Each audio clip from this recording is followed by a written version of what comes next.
Hey everyone, welcome back to the Coal Standard. I hope you are all having a good start to the new year despite the downturn in the markets. Let's dive right into this video. Today I want to discuss my reasoning for buying Palantir stock and the similarities I see between my 2017 high conviction on Tesla and my current conviction on Palantir today. Obviously, there are two very different companies with two different total addressable markets. And to be honest, the amount I put in Tesla is not the amount I intend to put on Palantir. However, it is an overweight position in my portfolio, and a lot of the reasoning for this is because of the same characteristics that I see in Tesla that I now see in Palantir, and this is stemming from the mission and the management and the importance of the technology. Ever since Tesla experienced its exponential growth, I've been really trying to focus on what stock could be my next really overweight position, and ultimately Palantir became that stock, and that is why I have invested in it. Additionally, I would like to quickly explain my investment strategy, which is really focused on finding 10x gains from different companies. And I believe this really differs from Wall Street and what managers are typically looking for, because I believe they need to toe the line and not deviate too much from the benchmarks that they tracked. And by default, this means they'll be investing in well-established companies or even sometimes declining companies. And the reasoning behind this is because enable for these benchmarks to add companies, they need to reach certain milestones. But typically when a company reaches a specific milestone, the stock price already reflects that and it would have already appreciated. So we as the retail investor, I believe, have the advantage of time, and this gives us the ability to really sit here and try to predict the future growth in terms of technology, which companies will participate in this, and ultimately which companies will grow in its stock value. Think of Tesla.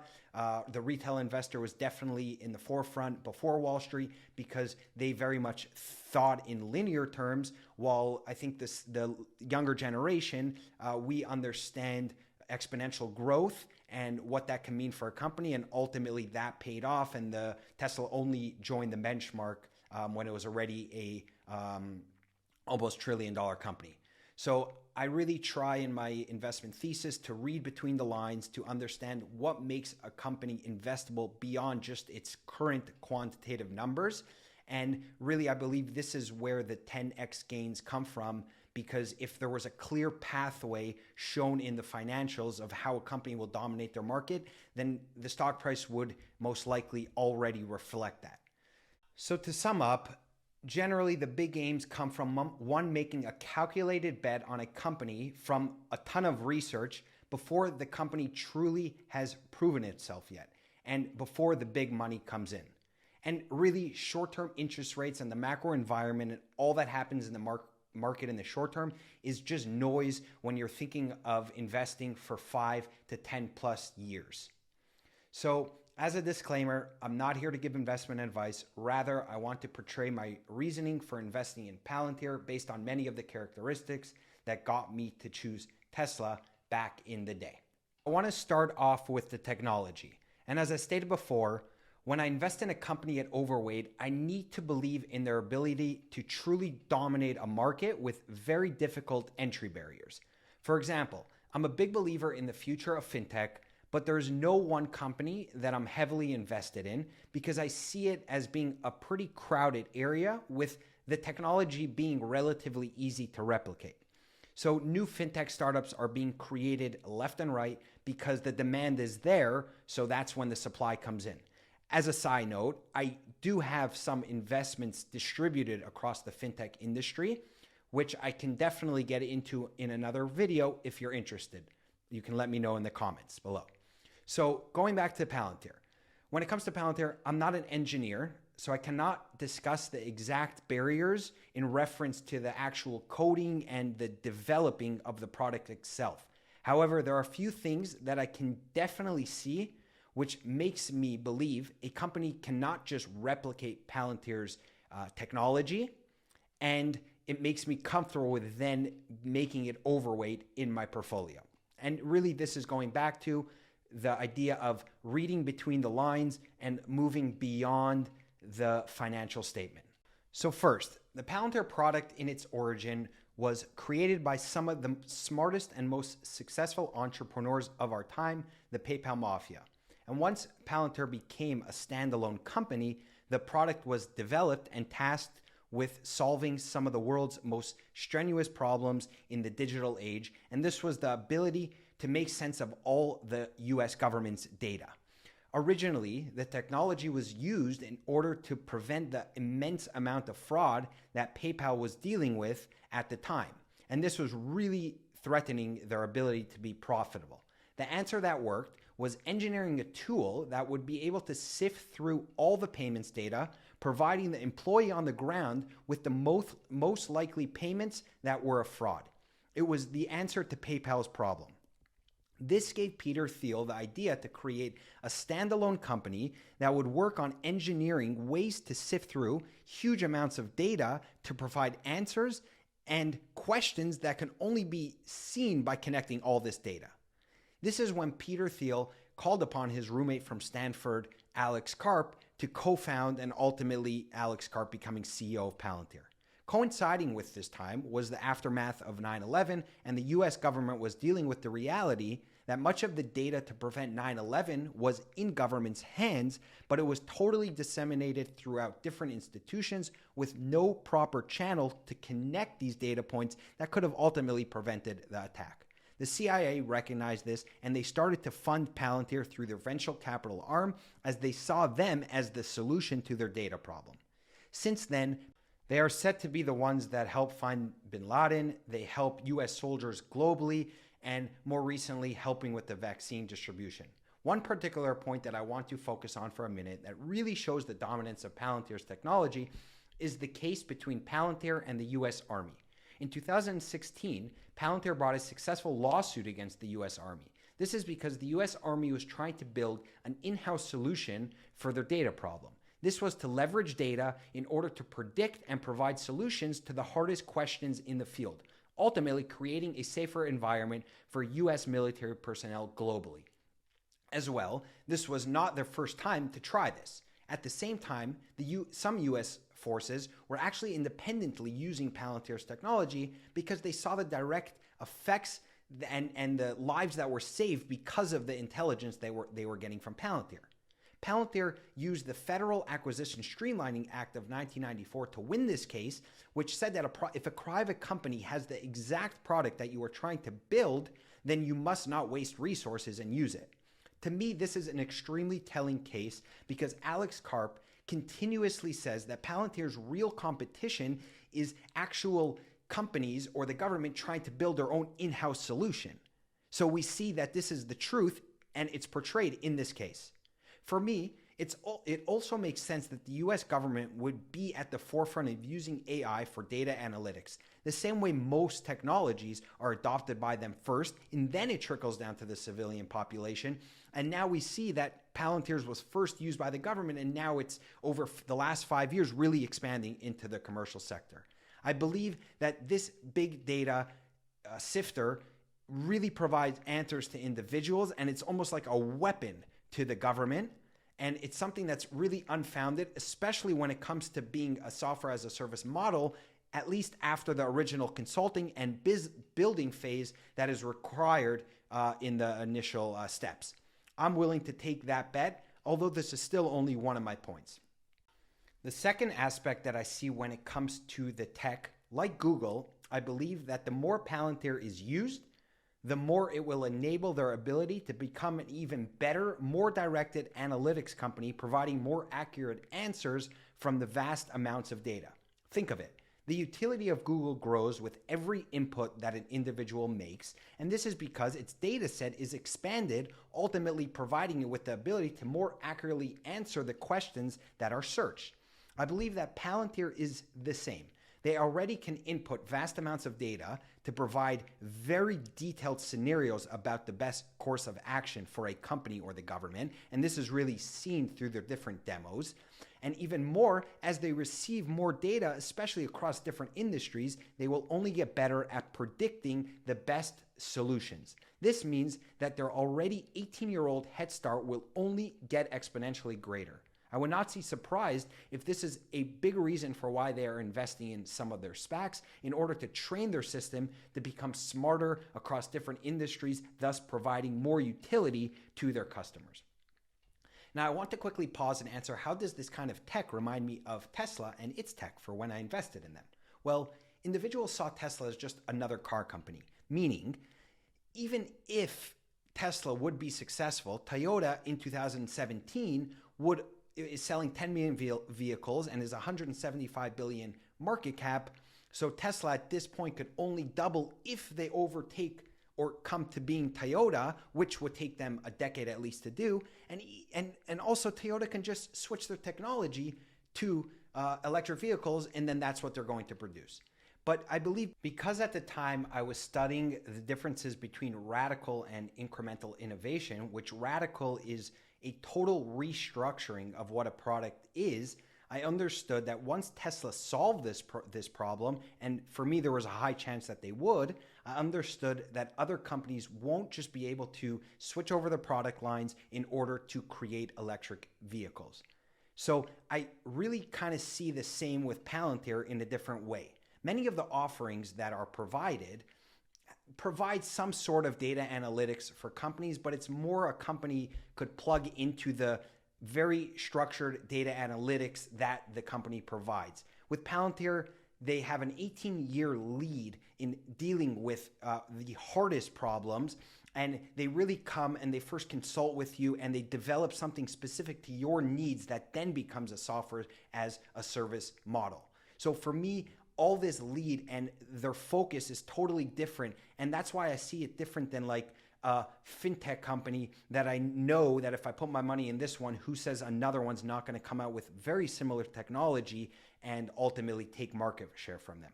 I see Palantir as really a standalone company in what it provides. Like Alex Karp says, only the in-house solution is its competitor. And we see with the Army that it wasn't just something that they were create for the hardest problem. The next point that I want to discuss is the actual business model. So I believe Palantir was very specific in how it evolved, and my insights really come directly from Peter Thiel in his book, 0 to 1. So instead of just expanding from the onset when the product was available and trying to tackle different industries and jumping into the commercial sector, they really stayed very focused. And Thiel talks about in his book how many companies survive by choosing a specific niche and sticking to that until they're actually ready for expansion. For example, he talks about how PayPal tagged along with eBay to become their payment system, and only when PayPal became successful and established did they become and spread out to become the behemoth that they are. Similarly, Palantir started off with the niche of the government, and they were able to develop their product, find their use cases, secure their balance sheet, and now we really see them starting to expand into their commercial sector. They are moving to work with some of the biggest companies in the world like Airbus and BP, and this is because they provide answers to the hardest questions which these massive companies with their supply chains have to deal with. And now more recently, we even seen with their Foundry for Builders that they're moving downstream to smaller companies to provide them with the data analytics that are needed. I believe Palantir is really operating by Peter Thiel's strategy of slowly moving along as the product gets better and as the previous customers are more secure. It's all about focus. And we can even see that in Palantir's S1, what the market that they are actually going for. So they say, we estimate that the total addressable market for our software across the commercial and government sectors are around $119 billion. And this is with them saying that we exclude institutions in countries or region where we have chosen not to sell our software. Additionally, they say more recently that they expect 30% or more revenue growth through 2025, and this would put them at $4.3 billion in 2025, which is a price to sales ratio of 7. Obviously, if the stock grows, it will be higher than 7 at that time, but I believe that the company's growth rates will continue to be high beyond 2025, ultimately deserving a higher price to sales and from then a higher stock price. And I just don't think it's a coincidence that the mission of a company, of how Peter Thiel talks about it in his book 0 to 1, that a company should really stay focused and only move along as they secure their customer base and their products are becoming more and more dominant, to Palantir and what they're doing now, that they started off with the government, moving on to the commercial sector, dealing with the biggest companies and slowly going downstream. I think that this is planned because Palantir is more and more confident in their product offering. And I believe that this is why the growth rates will continue to be very high and even exponential. Again, for me, this is very similar to Tesla, although Palantir does not blatantly say it. But again, for me, I'm reading between the lines. So 0 to 1 is like an expansion of the S1. So Tesla built the Roadster, and this was in order to fund the Model S, which ultimately was to fund the mass market car, the Model 3. So I see Palantir starting with the government and then moving on to the commercial sector and dealing with the biggest companies, and then moving on to probably deal with the smaller companies, which would be in the pipeline, I think is Palantir's mission, although it's not stated as blatantly as Tesla. Similarly, in the beginning, we couldn't predict the exact growth rates of Tesla, but it was more I was looking at if Tesla will take over and change the industry to the EV, then they will grow exponentially. And this is what happened. So when I look at Palantir, I see it as the same thing. I believe in their product. So I believe that they are going to become that operating system for the future enterprise. And looking at growth rates and knowing that 30% or will they expand, for me, it's more if this comes to be, which I don't see the competitor, although I'm looking, and in other videos I'll discuss competitors like Snowflake and Tableau and Splunk and all that, but I just don't see the competitors. And I see a company will be at a disadvantage by not leveraging Palantir's data analytics. And ultimately, this is why I see them growing exponentially once companies really see the differences between having or not having this ability within their company. My last point is about the leadership. So when I research a company, I really go down a rabbit hole, listening to, reading, watching every bit of information I can about the CEOs and the founder. The best case, in which this one is when the founder is still in a leadership position, which Alex Karp is still the CEO. And also when they have skin in the game, which is holding stock. And obviously this is a more subjective thing. So you have to be able to kind of read through what they were going to say, what they do say, because, for example, look at Trevor Milton at Nikola. The guy was a fraudster, and even though he talked the big game, so you have to try to kind of read between the lines of what they were saying and see how genuine they are. So when it comes to Palantir's leadership, I really see how genuine they are, and they really gave off a good impression to me after really going through everything of whether it was Alex Karp, Peter Thiel, Joe Longsdale, and some of the others, I'm forgetting their names, but they really proved to me that I can be alongside you for a 10 plus year investment, and I'll feel comfortable because we're in this together. And I believe that your mission is the same mission that ultimately I'm seeking, which is the growth of this company and leveraging the power of this company.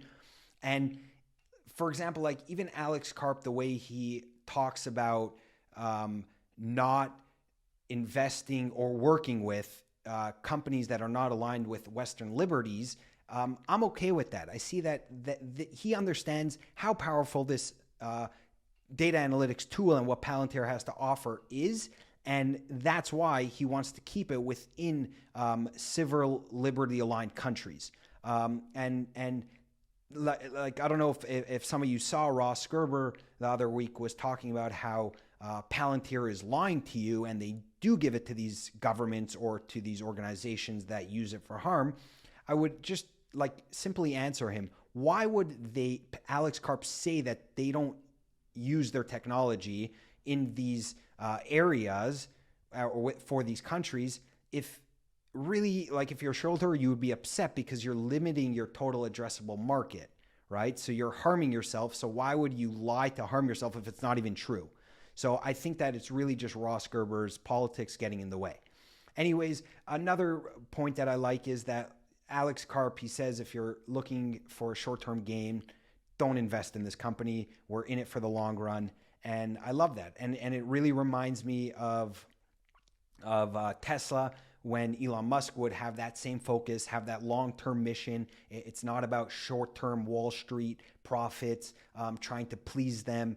It's really about focusing on the long-term, and ultimately how it works is when the revenue grows, profitability grows, then the stock price will grow.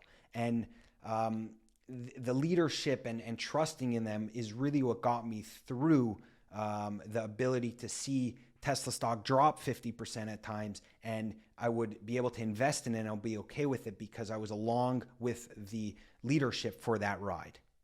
Thank you so much for watching. I hope this was helpful. Please like and subscribe and comment whether you are a Palantir investor looking to get in or just curious about the company.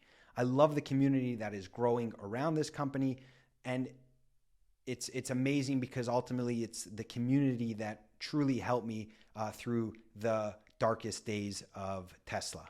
Bye for now.